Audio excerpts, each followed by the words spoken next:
In today's video, I'm going to show you how to change the currency in PandaDoc.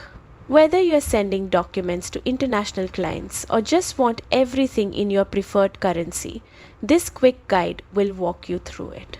Before we start, make sure to hit that like button and subscribe for more helpful tutorials. Once you're logged into PandaDoc, head over to your dashboard. This is your central hub where you manage everything.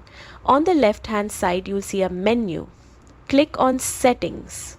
From here, you'll find different options to personalize your account, but the one we need is Document Settings. Inside Document Settings, scroll until you see the option for Currency. Click on it and you'll get a list of available currencies: US dollars, euros, British pounds, and more. Choose the one that best matches your needs or your client's requirements. Selecting the right currency ensures that all financial figures in your proposals and contracts show up correctly. And that's it.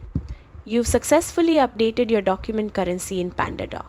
A small change that makes a big difference when working with clients worldwide. Don't forget to like this video and subscribe to the channel for more easy step-by-step guides.